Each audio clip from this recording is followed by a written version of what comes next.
on the phone with me. Hello, Queen. Hi there. Good morning. Hetty, I call you Queen because you deserve to be called Queen, but again, because I can't pronounce your surname. Queen is perfectly fine. Thank you so much. Oh, wonderful. It's such an honor to be speaking to you this morning. Listen, thank you for taking time out on a Sunday because it's a very special day. But I took advantage of the fact that I know both you and your husband work together. So this was not going to be something that would break the family up. Yes, exactly. That's very true. So, Hetty, tell me about African fabric because you've become the queen. How did that come about? So I run a boutique called P&H Boutique, as you rightly said, with my husband, and we focus on modern traditional wear.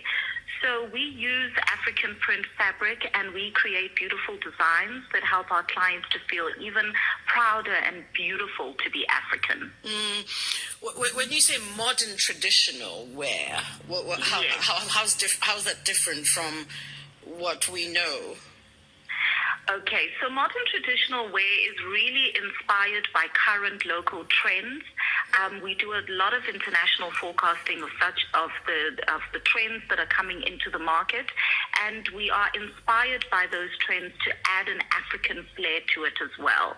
And so it gives us creative space to create designs that are both traditional but have a modern element to it as well. So it's both for function wear as well as everyday wear. Mm-hmm. And this fabric, because everyone wants a piece of African fabric on their clothing, where do you source from? So we source across the continent.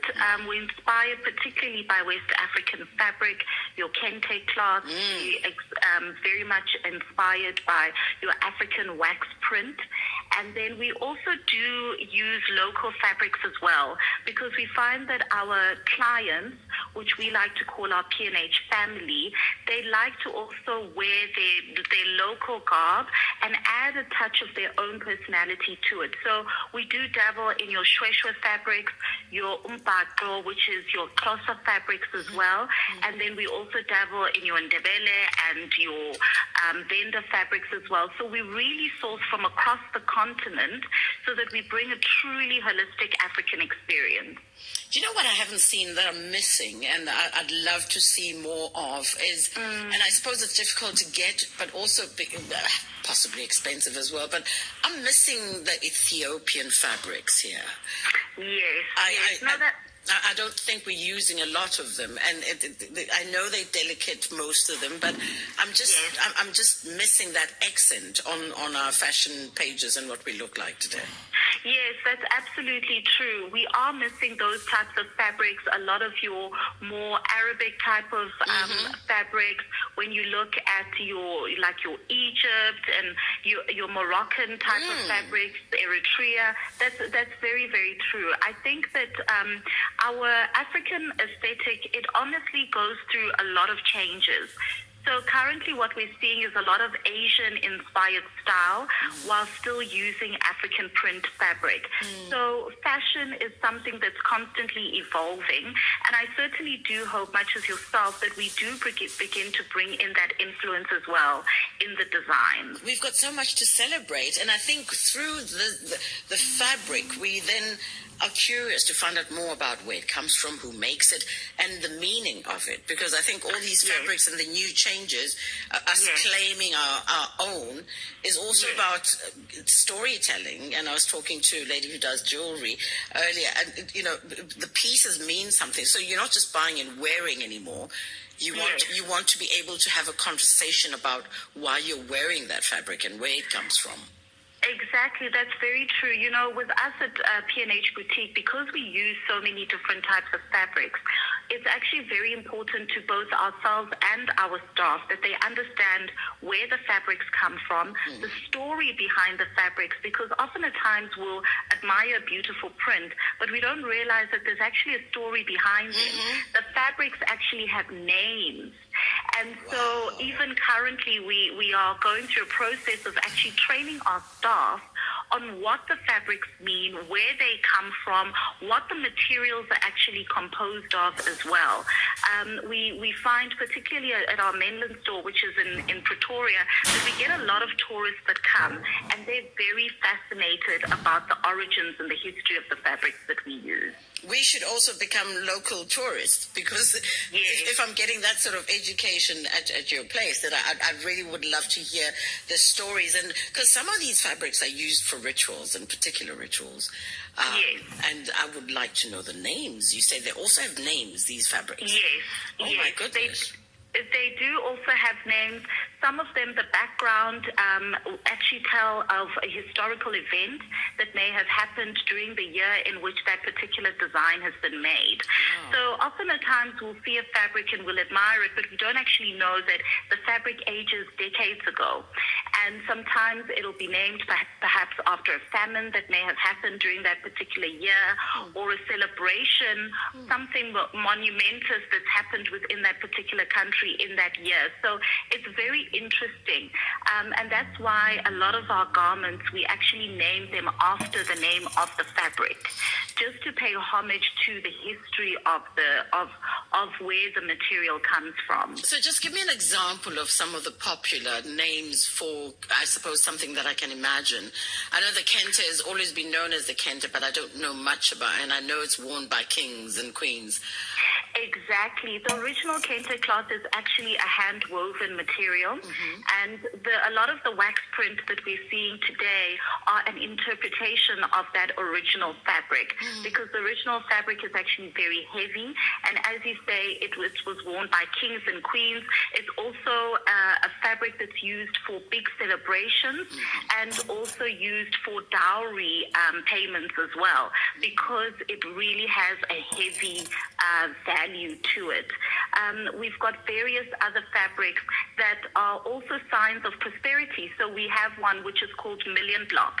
And so for that particular fabric, which is made up of different boxes, it's a sign of prosperity, that when you wear that fabric, not only will you be prosperous financially, health-wise, and just in terms of your general well-being as well. So you're carrying a message within you when you wear these fabrics, because we believe that they're also an extension of who you are. So Hetty, now I know why you call the queen the African fabric queen, because so can one come in and kind of get advice for again, I use birth because I just love the whole process of birth, new babies. So when you've got what to put on a baby, or what to use to wear when you're receiving a baby, for instance. Yes. Are you able to give that sort of advice? Absolutely, we certainly are. At all of our stores, we've got 5 stores nationwide, and our staff are very well versed in the different types of fabrics that are available and the ones that they can recommend for you for a particular event that you're having. And so you can certainly pop into the store. We're able to inform our customers about the different fabrics. We even give free head wrap tutorials within the store, because there's different ways of even tying your head wrap that communicate different messages. Some of them are there to adorn your beauty. Others are there perhaps for occasions where perhaps it might be a little bit more somber. Others are there for celebratory occasions such as weddings, anniversaries, etc. So we actually offer free head wrap tutorials within all of our stores. Hetty, where have you been all my life? I'm here now. And I'm not losing you for 1 minute. So Hetty, tell me, where are your stores? Okay, so in Gauteng, we're located in Johannesburg at Cresta Mall, as well as East Rand Mall. And in Pretoria, we're located at Menden Mall. In Polokwane, we are at Savannah Mall. And in Nelspruit, we are at Riverside Mall. You everywhere, girl. So we're trying. We're trying to grow from the spare bedroom of our home to 5 stores later. We're trying to penetrate the market and really make it part of your everyday shopping experience, to shop for African print, modern, traditional wear. So how does Papa fit into this whole thing? It's actually quite interesting because when you look at a business perspective, a lot of people assume that, fashion is very much for the ladies. But running a business is like running any other business. There's a lot involved from a logistics perspective, from a strategy planning perspective, from even looking at a location in terms of the demographics of the location. Will it service our particular target market? Statistical analysis of what our customers are interested in so that feeds into the manufacturing process. Most people don't actually realize that there's an entire business engine in the background which is operational, that you then experience the P&H difference when you walk into the store. And Papa really champions that. So it's a very strong component within the business that we literally couldn't actually survive without. So just get me out of my... Yadom. Boachi. Yadom. I love it. Boachi. Okay, Boachi Yadom. Thank you so much, my sister. You're on social media, I take it. You're on social media. You are on you've got a website, phboutique.com. That's correct. And that's how people find you. Yes, that is correct. And your stores will be listed there. I'm coming for two things I want to learn about. And you've got nothing outside of Gauteng? We do. We are also in Polokwane and Nelspruit, and we do have an e-commerce website, and we are able to also deliver nationwide as well. Oh, okay. But I need a tutorial on head wrap, so... Oh, that's fantastic. We actually do post some tutorials on our Facebook page as well, which is P&H Boutique. And so we actually take our customers through that journey of how to tie their head wrap so that they can also practice at home as well. My queen, thank you so much for your time. Thank you very much. It's been an absolute honor to talk to you today. Take care. Bye-bye.